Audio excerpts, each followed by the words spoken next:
Bem, pessoal, esta é a atividade comentada da nossa disciplina de alfabetização e letramento. Aí nós vamos ver aqui algumas as questões da atividade, né? Na primeira questão, nós temos uma tirinha da Mafalda e aqui o seu amigo apresenta algumas dúvidas em relação ao uso de algumas palavras na sua língua.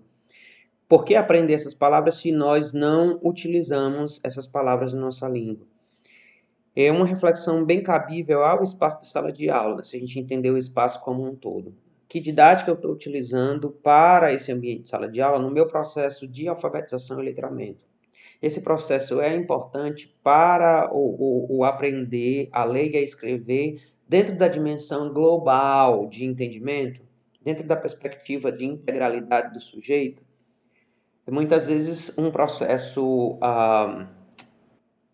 antigo, né, antiquado ou tradicional, ele é utilizado em sala de aula e aí a professora ou o professor vê resultados no aluno. O aluno realmente aprendeu a ler e aprendeu a escrever, mas não necessariamente ele foi alfabetizado ou letrado, porque esse contexto compreende uma diversidade de outros fatores, né, o que torna universal o pensamento da criança no sentido de entender todo um contexto. E eu aprendi a ler e escrever em um processo totalmente desgastado. E não considero que fui alfabetizado e letrado no momento certo. Eu creio que isso aconteceu depois de muito tempo, através do meu próprio esforço. E eu sei que foi o que aconteceu com muitos de vocês. Na questão 2, nós trazemos aqui um fragmento da Magda Soares, que ela faz uma crítica ao processo de correção utilizado pelo professor. Bem aqui quando fala sobre o aluno que escreve mate e gato, né, com i ou com u, de acordo com a representação daquilo que ele fala.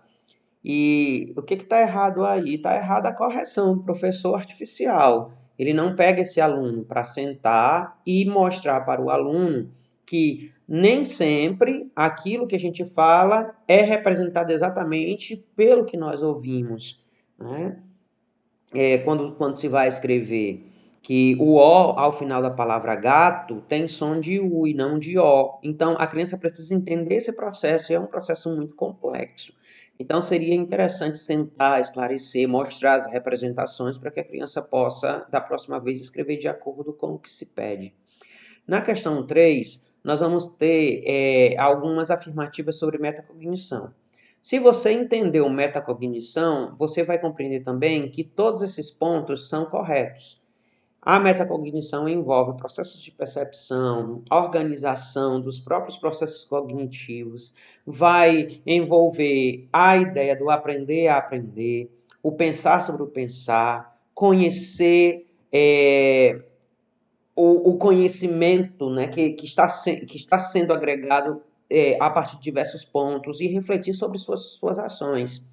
Isso vai levar o aluno a descobrir um mundo em que, para se estabilizar, é preciso resolver problemas. E aí, onde esse aluno vai perceber os próprios erros e as dificuldades, né? Quando ele vai para um processo de escrita, por exemplo, e que esse processo de escrita está totalmente relacionado às suas emoções e motivações.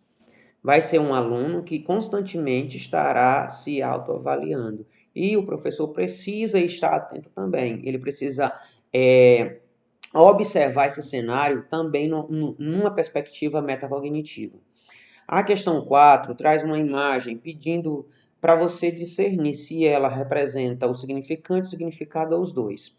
A imagem é um símbolo, é uma representação dessa criança do que ela vê como menina, como menino, como casa, árvore, sol, vento. E aqui a gente pode perceber, de repente, tudo isso numa única palavra, família, por exemplo. Então, este desenho representa o significado de família para essa criança. O significante vai para uma parte mais estrutural e concreta. O significado já está voltado mais para o conceito que essa criança constrói. Na questão 5, pergunta: o que representa a escrita ideográfica chinesa? Os sinais ideográficos chineses, eles representam a realidade mais a linguagem verbal, que é o mesmo que a gente está vendo aqui. Vamos imaginar que esse aqui é um sinal ideográfico. Aqui é a representação verbalizada da criança. Vamos dizer que ela diga família. E essa é a realidade dessa criança. Só que ela vai representar através de um sinal. O que seria esse sinal ideográfico que os chineses utilizam até hoje. Essa questão 6, ela vai trazer um ponto muito discutido em sala de aula, né? Então, nós vamos ver aqui algumas verdades ou inverdades, né?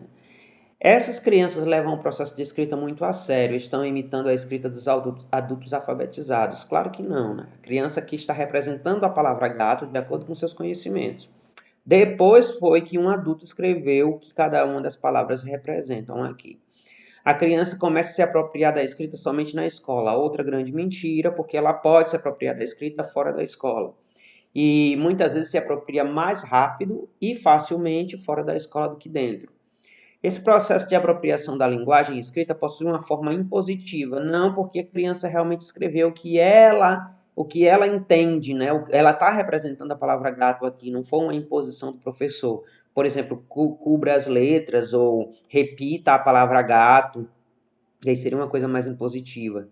É uma atividade simples que envolve conhecimentos básicos da criança. Não, é uma atividade simples porque mexe com todas as questões cognitivas, emocionais, espirituais que essa criança ela possui.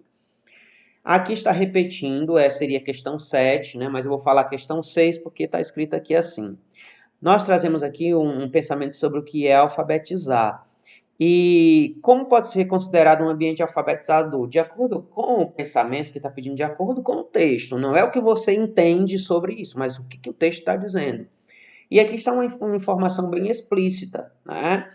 O que seria isso? Seria tornar o lugar destinado à aprendizagem, ou seja, um professor que cria recursos, né? Um professor que constrói seus sentimentos, seus conhecimentos dos alunos, pensando na individualidade da aprendizagem, apresenta atividades pedagógicas inovadoras. Então, faz o aluno pensar e se expressar com clareza. Um ambiente para solucionar problemas. Este seria, sim, um ambiente alfabetizador. Então, nessa questão 7, a Emília Ferreiro, ela considera a alfabetização numa ideia de que é preciso reintroduzir a escrita como sistema de representação da linguagem. Então, o que ela traz a mais? Ela apresenta a escrita como um código de transcrição, que converte as unidades sonoras, ou seja, aquilo que a gente fala, em unidades gráficas, o que vai bater exatamente com aquela crítica que foi feita por Magda Soares em relação às correções do professor. Agora, isso aqui sendo uma realidade, a metodologia do professor para que a criança reconheça isso aqui deve ser uma metodologia bem diferenciada e criativa. Aqui na questão 8, a última questão, nós estamos com o mesmo fragmento da Magda Soares e vem uma pergunta sobre suação. Claro que isso aqui é uma coisa mais pessoal, mas você pode refletir de acordo com o que a gente discutiu lá em cima, né? O que você acha dessa ação? É uma ação totalmente tradicional. Quem nunca foi corrigido por seus professores quando falou uma palavra que não está de acordo, né? Ou quando escreveu uma palavra que não está de acordo. Na verdade, a fala não tem regras, não há regras para a fala. Você pode falar e não há livros que trabalhem assim, você tem que falar assim, assim, no assado. Mas a escrita é outra história. Por quê? Porque o que está escrito vai para todo mundo. Então, nós precisamos nos encaixar, meio que nos encaixar nessa realidade. E aí é necessário que o professor saiba conduzir bem esse caminho, né? Que ele saiba realmente levar o aluno a pensar e a fazer essa transição, essa conversão, né, das unidades sonoras em palavras, em unidades escritas. Então é isso, pessoal.